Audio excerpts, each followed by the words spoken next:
roman social ne pourrait rendre compte de telles énormités. Le conte permet de dire ces choses-là en toute légèreté et sans s'embarrasser d'un trop grand contexte social. Dans le conte, toute jeune fille est toujours la princesse, tout jeune homme est toujours le prince, quelle que soit son origine sociale, quelle que soit son histoire. J'aime beaucoup cette économie qui permet de raconter finalement des vraies vies, invraisemblables comme le sont les vraies vies, de manière qui passe.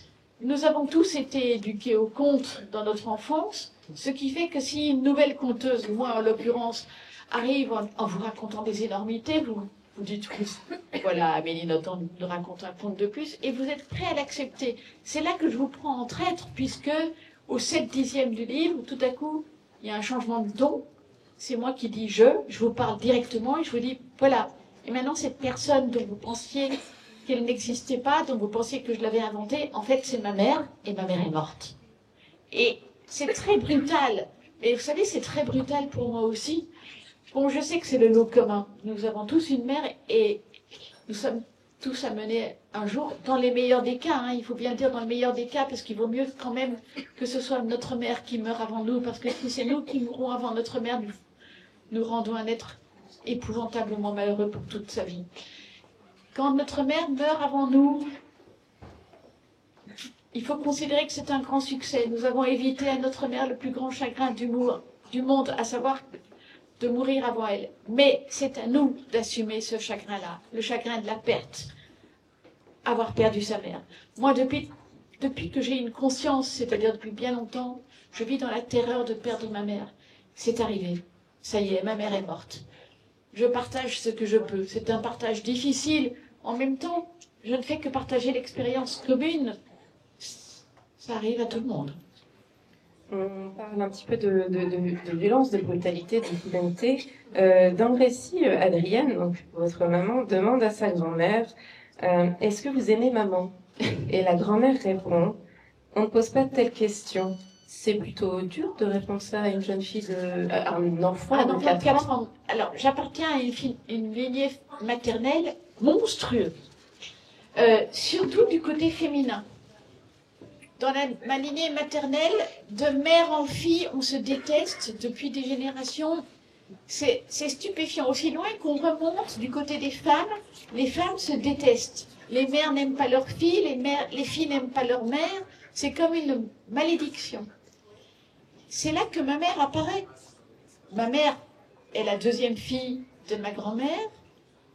Et curieusement, ma grand-mère ne déteste pas sa deuxième fille. Et curieusement, sa deuxième fille, ma mère, aime sa mère.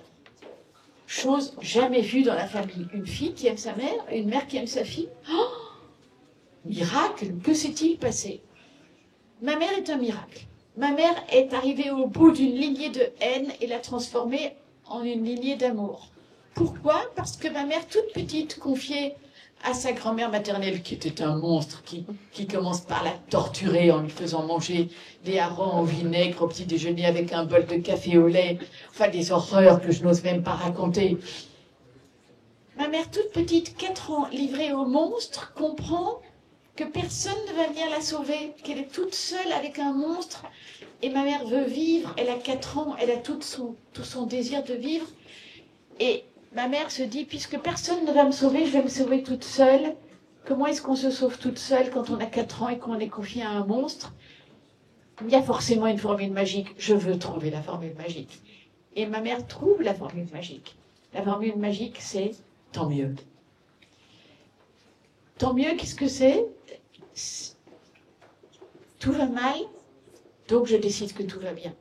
La petite fille de 4 ans, toute seule, comprend que ça ne peut venir que d'une décision personnelle. La vie est tellement horrible que pour s'en sortir, il faut décider que tout va bien.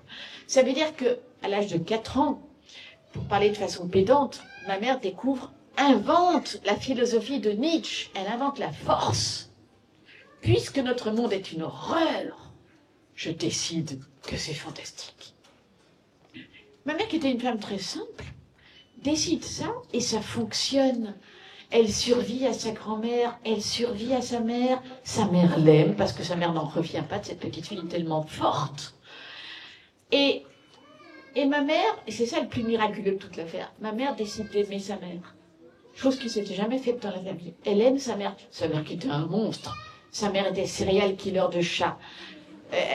Les chats de Bruxelles de 1942 à 1985 ont tous disparu dans d'atroces souffrances parce que ma grand-mère maternelle était serial killer de chats. Ma mère a surpris sa mère en train d'oxyre des chats avec une cruauté abominable. Ma mère avait 8 ans. Si elle avait été normale, elle aurait détesté sa mère. Mais non, elle a compris que c'était horrible, mais elle a décidé, je vais quand même aimer ma mère, parce que si ma mère fait ça, c'est qu'elle a un problème, mais c'est pas grave, je vais l'aimer quand même. Ma mère, c'est une femme exceptionnelle. Et puis ma mère a engendré 3 enfants. Je suis la plus jeune de ces 3 enfants. Elle a été une excellente mère. Et ma mère était une femme qui parlait d'abondance.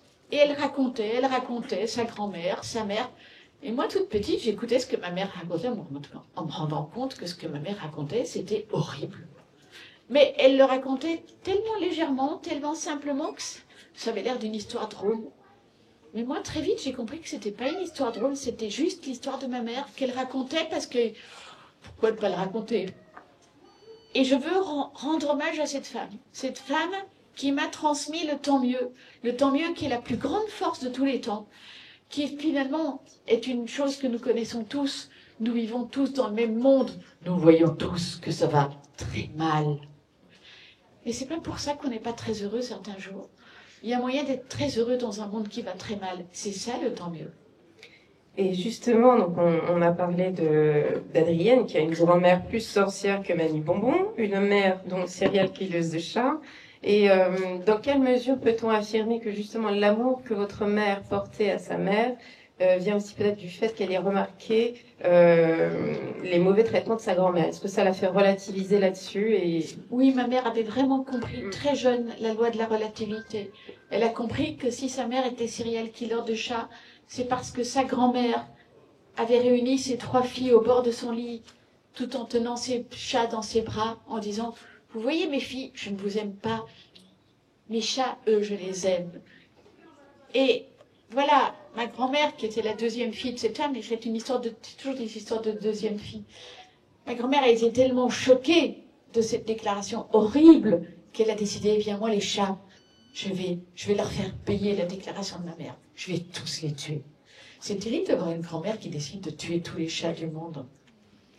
Je voudrais vous lire un passage. Justement, c'est Adrienne, à 12 ans, le narrateur dit « Aimer quelqu'un, cela ne signifiait pas s'appuyer sur lui. Il ne s'agissait donc pas de découvrir l'indépendance, mais de la redécouvrir. Sans indépendance, pas de tant mieux, songeait-elle.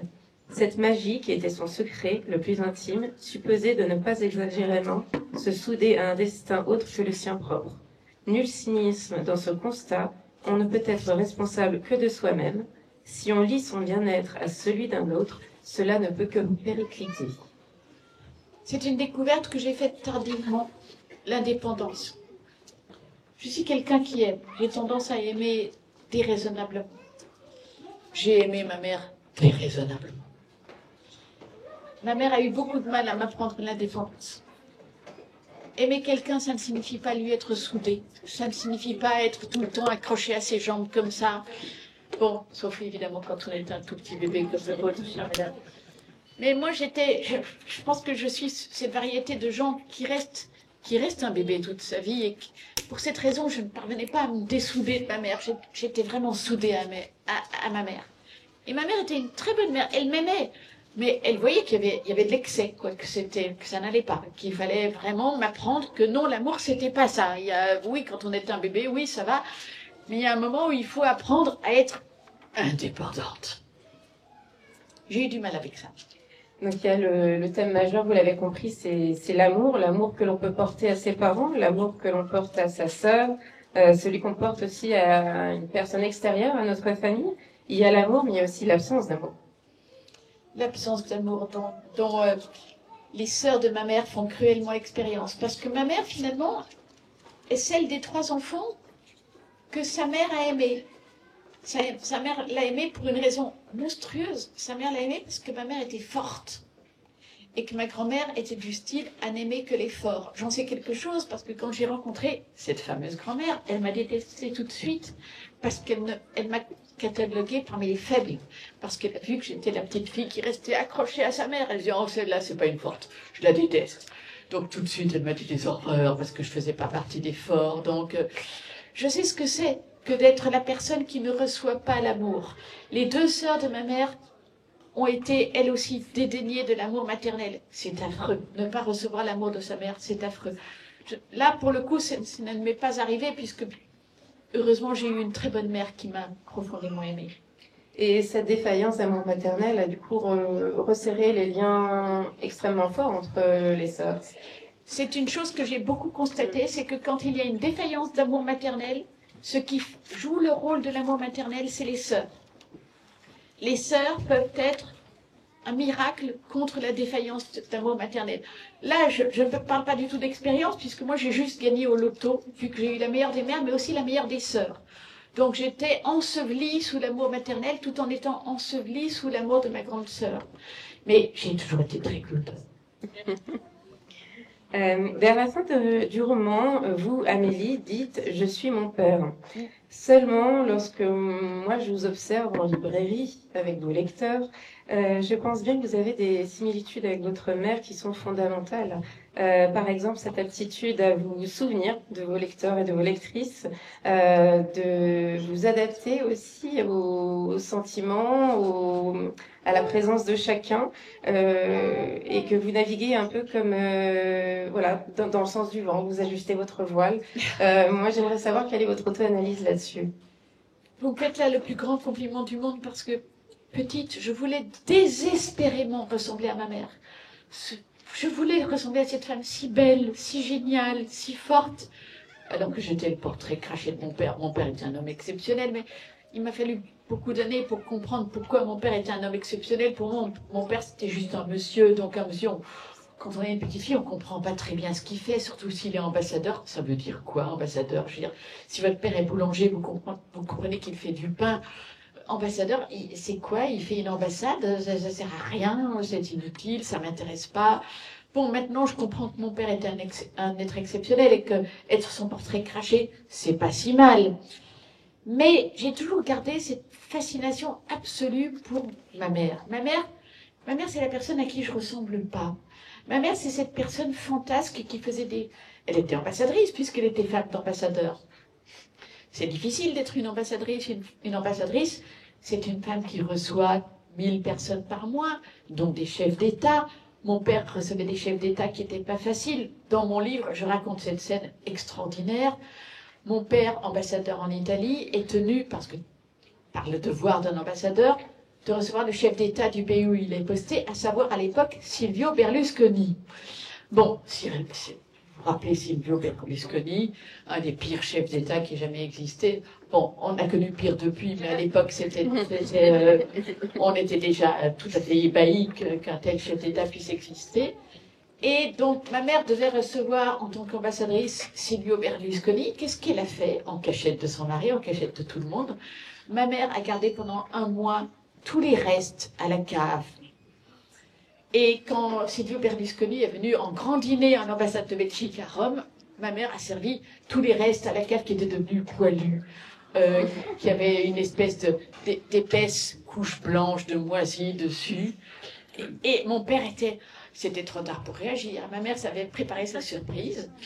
Et c'est là que, même si Silvio Berlusconi a été étonnant, puisque voyant arriver ces monstruosités immangeables, il a tout mangé en poussant des cris, en disant « Oh, mais quelle merveille! Mais la cuisine belge, c'est tellement excellent !» Bon, nous ne savons pas si Silvio Berlusconi est tombé malade, mais voilà le genre de femme qui était ma mère. Elle pouvait préparer des complots pareils. J'ai encore quelques questions pour Amélie, et comme vous êtes nombreuses et nombreux ce soir, je vous proposerai ensuite de passer à la séance de dédicace pour que vous puissiez avoir tous un moment privilégié. Est-ce qu'il y a quelque chose que vous souhaiteriez lui écrire que vous ne lui avez pas dit, malgré le livre? Y a-t-il une dernière chose? On doit tous énormément à nos parents. C'est pas une grande découverte. Bien sûr, on leur doit la vie. Mais ce qui est encore mieux, c'est quand on leur doit plus que la vie. Je dois beaucoup plus que la vie à mes parents. Je dois encore beaucoup plus que la vie à ma mère. J'imagine que ça ne se voit pas, en grande partie grâce à votre excellent champagne. Mais en fait, j'ai un naturel sombre. J'ai un naturel sombre parce que je suis née comme ça. Je pense que j'ai beaucoup de ténèbres en moi. Je suis quelqu'un de sombre, d'où sans doute ma passion pour le métal. Mais ça ne se voit pas du tout. Pourquoi est-ce que ça ne se voit pas? Parce que ma mère était une femme lumineuse. Et que ma mère avait très vite remarqué, quand j'avais 5 ans, elle avait remarqué ma nature sombre. Et elle venait poser la question à la petite fille de 5 ans, mais qu'est-ce que tu as? Et du haut de mes 5 ans, je répondais, je ne sais pas.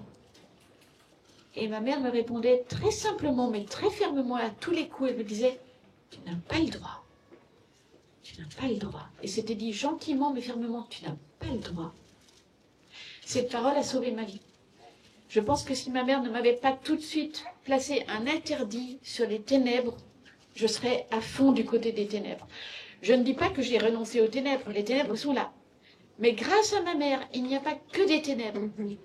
Les ténèbres sont là, mais juste à la bonne distance. Il y a la place pour la lumière. Il y a aussi la place pour la lumière. Quel est votre mantra, justement? Champagne. Ça me va. Est-ce qu'il y a quelque chose dont on n'a pas parlé que vous souhaiteriez évoquer? Marie, vous avez magnifiquement présenté mon livre. Je vous remercie infiniment. Merci infiniment, Amélie. Merci à toutes et à tous.